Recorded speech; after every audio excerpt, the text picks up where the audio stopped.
to CRE Fast 5 and tonight's tenant spotlight on 7-Eleven. I'm Carly Iacono. The world's largest convenience retailer has hit an impressive milestone of more than 70,000 stores across 17 countries.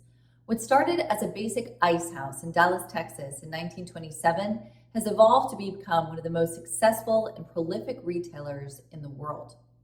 The chain holds an S&P investment grade credit rating of A-, which is incredibly strong, and had 2020 US sales of $18.25 billion.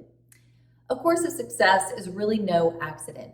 The chain has been a first mover since its inception. 7-Eleven was the first convenience store to offer ATM services, the first convenience store to sell gas, the first to sell coffee on the go, and the first convenience store to stay open 24 hours. Today, the innovation continues with several new market-leading initiatives. The first is the 7NOW delivery app, which launched in 2018.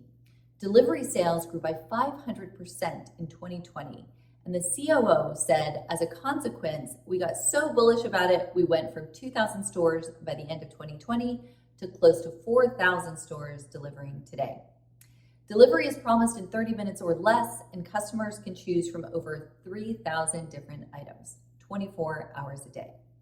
In addition, beer and wine can be delivered in select markets. In my opinion, the success of their delivery program would not have been possible without first having such strong market coverage. The physical retail locations make the digital ordering and delivery possible. The second initiative is their new mobile checkout contactless shopping solution. Using the 7-Eleven app, customers can quickly scan items and pay for purchases without ever standing in a checkout line. Mobile checkout is now available in more than 3,000 participating 7-Eleven stores in 32 states, including Washington, D.C. This new technology ties into their 7 Rewards loyalty program, where customers can earn and redeem points and receive coupons while in the store. I would surmise that this is an impressive source of consumer data for the retailer as well. The third interesting initiative is their massive electric vehicle charging port installation project. The goal is to have built 500 stations in the US and Canada by the end of 2022. Once its expansion is complete, 7-Eleven will have one of the largest fast charging systems of any retailer in the US. And this is their answer to the common question that I receive: what if gas stations don't exist in 10 years?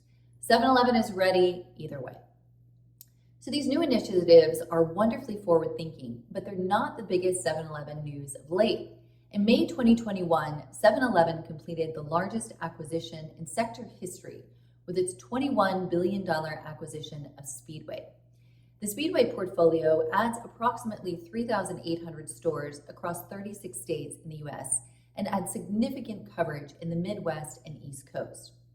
Aside from expanding its reach considerably, 7-Eleven is also testing radically new convenience store concepts dubbed the Evolution Store.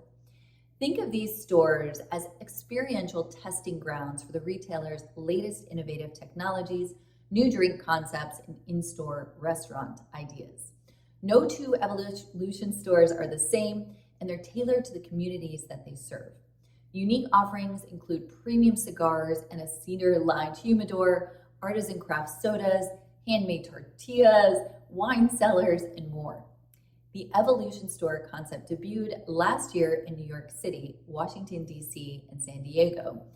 And now it's rolling out in Dallas. The Dallas location also features the first ever Laredo Taco Company drive-thru restaurant with indoor seating as well.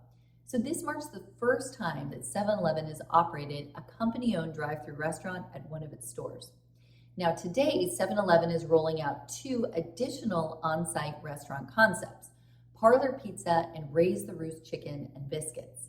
The retailer wants to be thought of for high quality, quote, craveable food instead of the old hot dogs and stale nachos that, in my opinion, they were once known for. With nearly 150 restaurants opening within their locations by the end of the year, there should be ample opportunity for these new QSR concepts to be solidified. It's hard to find many retailers that are both large in scale and nimble in their adaptation of technology and market positioning. 7-Eleven is certainly one to watch from an investor perspective.